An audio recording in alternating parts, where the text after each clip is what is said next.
Yeah. Do you know what? We don't talk about money.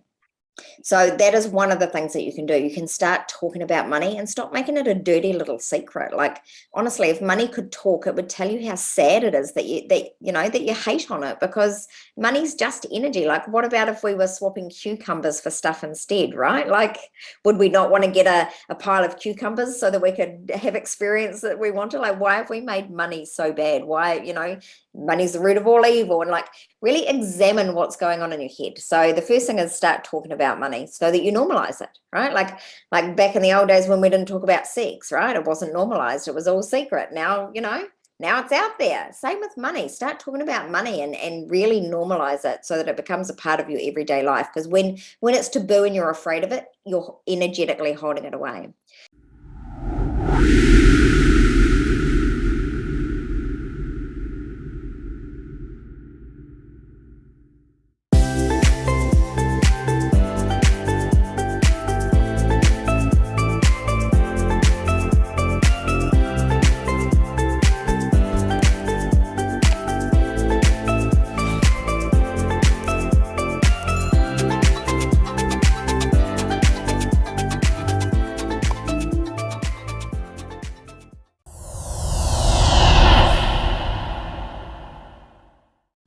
Talking with the experts. Hello and welcome to Talking with the Experts. My name's Rose Davidson from rosedavidson.com, and Talking with the Experts is about all things business by business owners for business owners, and you can find it on all good podcasting streaming platforms and on YouTube. And today it's my special pleasure to introduce you to get your tongue back in, Michelle Clarke.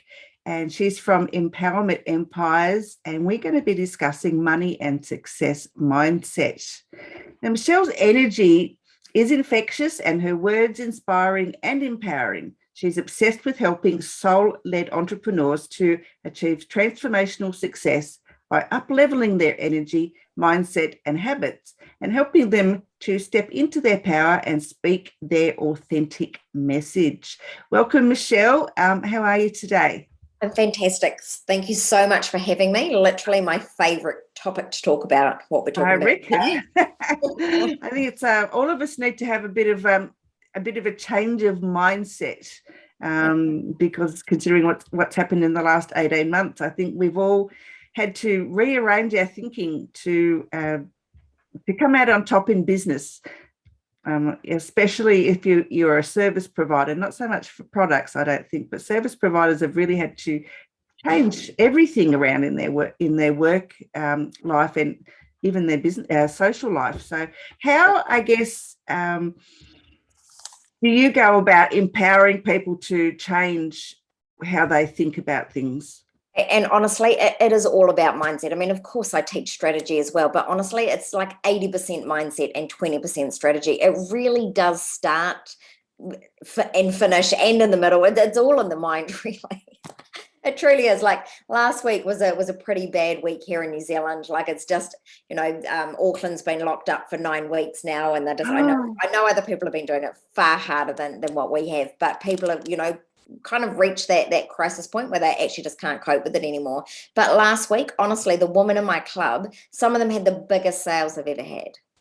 So it's not about what's going on externally, it's about what you're doing internally. And I think that's the most important thing to notice or to do right now is there's a storm going on around you. What do you do when there's a storm? You hunker down, you batten down the hatches, you go within, right? Go within, because the goodness is in here. The chaos is only out there. Yeah, I think people have it all about face because they internalize a lot of things, and they don't, I guess, don't give themselves the advantage of looking outside the square or outside the box, because they internalize all their feelings and they can't see the wood for the trees, basically. Yeah. I like to say that you should be an octopus, not a jellyfish. So a jellyfish sucks everything in from outside and they kind of become what their outside environment is, whereas an octopus squirts their ink out, right? And makes the environment like exactly a part of them. So you don't want to be paying attention to what's going on, because if you're like, the worst thing you can do right now, honestly, is watch the news and engage in social media, because it's just fear, fear, fear, and more fear. And as soon as you get fearful, you're stepping away from love. When you're stepping away from love, you're stepping away from money and success. You truly are. I guess, yeah, it is. But how can people sort of attract money to them? How does that work? Simply by changing. There's so many things. Like, honestly, there's 50 things that I could tell you. So I'm going to tell you the thing that I think people need to hear the most right now is change the way that you feel about money. People feel that money is dirty or ugly. And I do this. Should we do a fun activity that helps people? Yeah, that'd be terrific. I love doing this. Okay. Well, I'll do it on you, Rose, and they can all follow along. So I want you to imagine, for me, just close your eyes for a second, if you don't mind. And I want you to imagine the most wealthy person you can possibly imagine. I mean, like dripping in wealth. And then I just want you to notice to yourself, are they male or female? I want you to notice what their hair looks like, what their clothes look like, what their facial expressions look like, what jewelry they're wearing, what accessories they have, how they hold their body, what does their body posture tell you about that person? What are the sorts of things that this person would say? How does this person treat other people? How does this person operate out in the world? And most importantly, what do you think about this person? On a scale of 1 out of 10, how much would you like to be this person? And then open your eyes, Rose, and tell me the number. 10. Oh, yay. That's fantastic. I tell you what, when we do this and your listeners listening to it, most people get somewhere between 3 and 7, because a lot of people imagine a wealthy person that they actually don't want to become. Now that holds us away from success. And I mean, of course you're successful. You've got the podcast, you've got the business, you're doing it, right? Like I'd expect you to have a good result from doing that. But it is very interesting, because sometimes I do come across successful people that actually have a poor attitude about money. And what I notice is that they're able to make money, but they're not able to keep it. Mm. Because if we imagine that a wealthy person is actually not a very nice person to be around, of course we don't want to be that person. So even if you're really good at making money, you'll find a way not to keep it, so that you don't become that horrible person. Yeah, I just, I mean, Richard Branson is got to be my person to go to. I think he's amazing. He's amazing. And, I'd love the opportunity to get to meet the man one day, because I think his philosophy of life is just so out there. I mean, he started with absolutely zero money, and look at him now, he's flying to space. And he had so many people telling him that he was wrong. Like, have you read his autobiography? It's just amazing. He had so many people telling him that he was wrong, and, oh, you're a dreamer, and that's not the way we should do it. And instead of running towards what people thought, he ran in the opposite direction. And that's truly what you have to do to be successful. Do what everyone else is not doing. And he epitomizes that so much, honestly. Love that man to bits. Yeah, I've throughout my business journey, I've been following what the gurus have been telling me to do, and a lot of times it didn't sit well with me. And I think, well, if that's the way you're going to run, teach people to run a business, that's all. It might work for you, but it doesn't work for everybody. And I'm a bit of a rebel anyway, so I would take those ideas and take them on board. But most often I would just, thank you very much, and here's my $5,000, and but I didn't really enjoy how you were teaching me. But I've actually found a business coach who doesn't preach marketing like normal people do. His is just such a different approach. And I mean, I don't know that he's overly wealthy, but it makes more sense to me how he's teaching stuff. You don't need to do the email nurturing, and you don't need to do a lot of stuff that wastes your time. And it's just fake, honestly. Like, people aren't dumb, right? Don't market to them like they're dumb. Don't try and market to them like you're convincing them. I mean, I don't teach anyone follow this 6-figure formula. Like, it just makes me want to vomit. Yeah. It really makes me want to vomit. That is not the way to success. The way to success is following what's in your soul. But we're so afraid to do it because we've been taught to wear the same clothes and have the same haircut and, to be the same and follow the gurus and follow their formula. That worked for them because it came from their soul. Like, I'm not saying that it's fake news and that they're sharks or anything. It truly worked for them, but it's not going to work for you because something different is in your soul. And if you turn up and you try and blur out that formula to everyone, they're going to feel it as fake news and run a mile from you. Whereas if you turn up and talk about, I don't know, like this morning I wanted to talk about exactly what I just said, like about the hurricane and battening down the hatches and it being an internal game, and then I just tack on whatever offer I feel is aligned to what I'm doing right then and there. Now that's marketing from the soul, right? Like, none of the sleazy stuff. But let me tell you, like you said, you're not sure if your business coach is wealthy or not. I mean, I've got millions, and I this is who I am all day, every day. I swear, I turn up how I feel like turning it up. I say what I want to say, and you can get wealthy doing this. You can. It's not an either or situation. No, it's not. And money shouldn't be about ego. It should be about what makes you happy. And if you're happy having, $1 million, well, so be it. And if you're happy having $10, well, be happy, because really Exactly. it's money's just a thing. It's just a thing to be able to progress from one part of your life to another, but it shouldn't rule your life, and it shouldn't, and success shouldn't be, in my books, shouldn't be topped on with money. Success should be how the person is, not what they have. Yeah, that's my view. And on the same hand, don't be afraid of the money, right? Like, I completely agree. It's joy, because nobody wants to make money so that they can roll around in piles of money, right? Like, it's not what it's about for anyone. Money buys you the experiences and the things that you can do to bring the joy, right? But if you're not happy on the inside, it doesn't matter what you do. I always say that money is like alcohol. It's an expander. If a miserable person drinks alcohol, they're going to be a miserable drunk, right?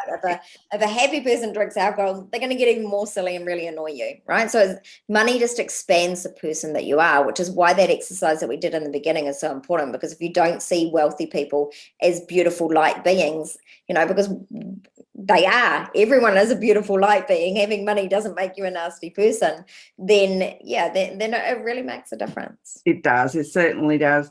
So I guess what are some strategies that people can use that can change their mindset about the way they either think about money or don't think about money?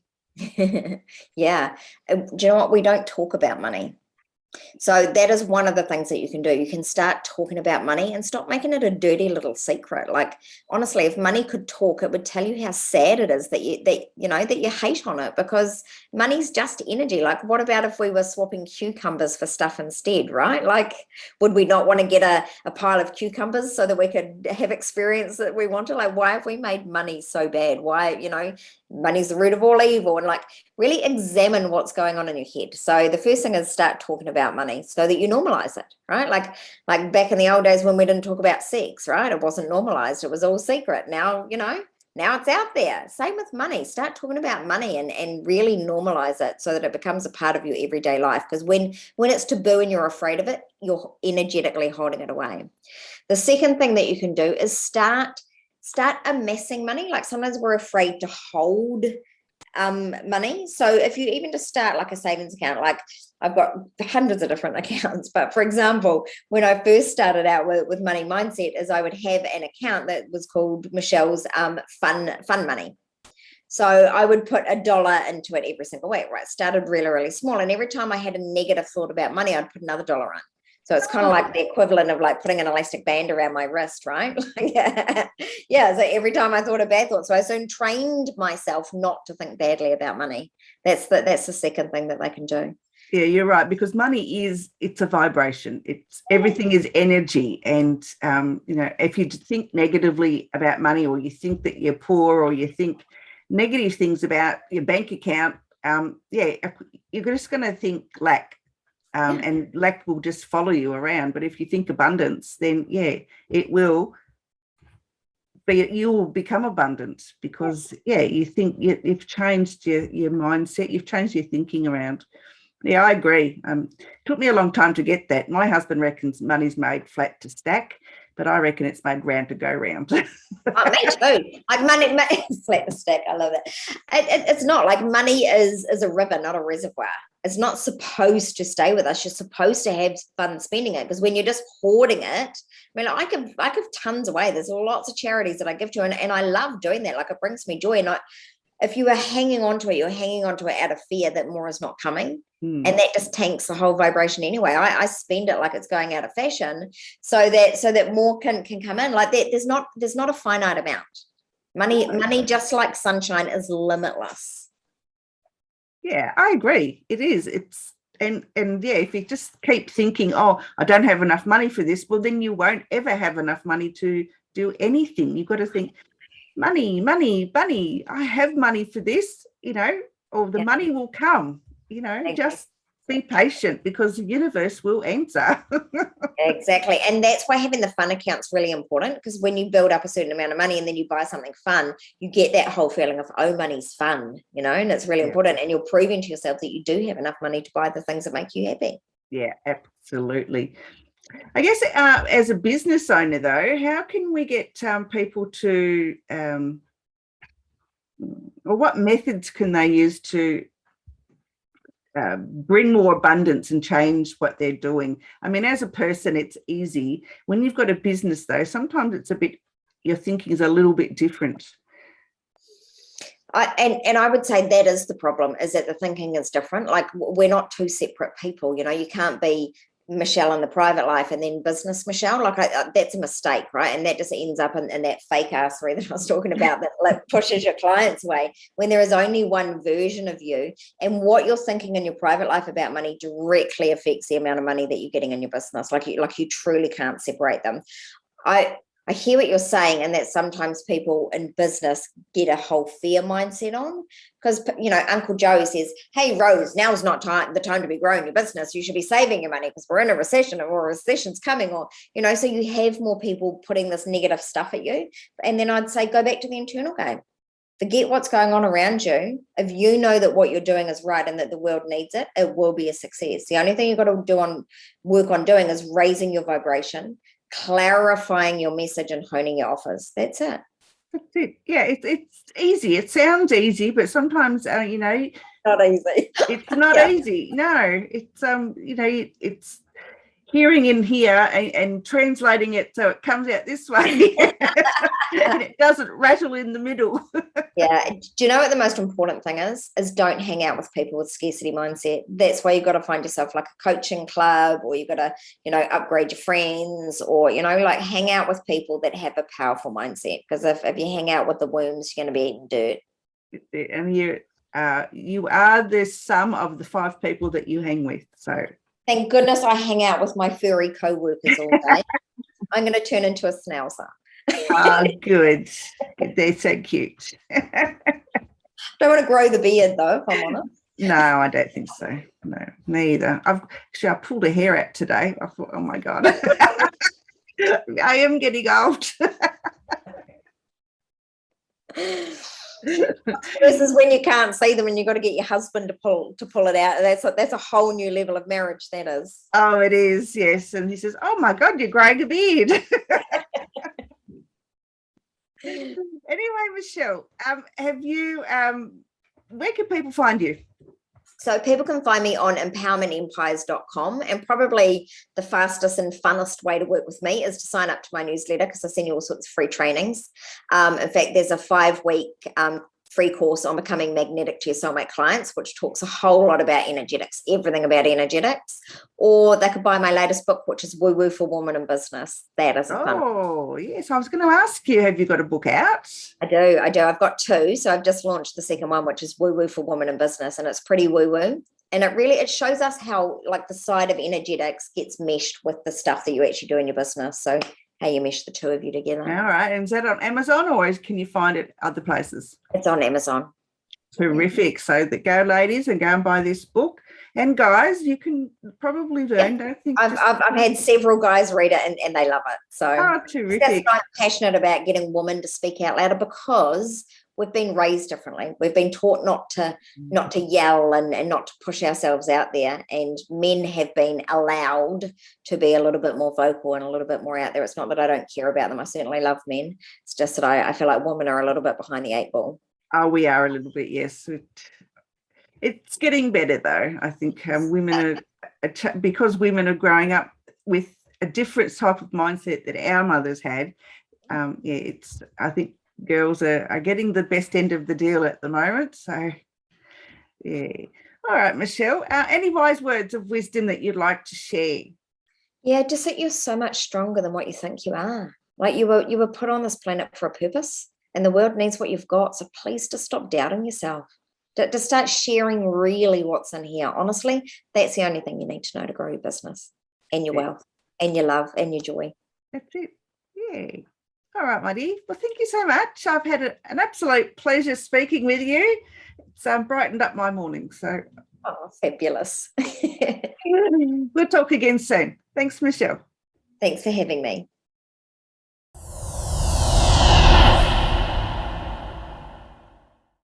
Talking with the experts.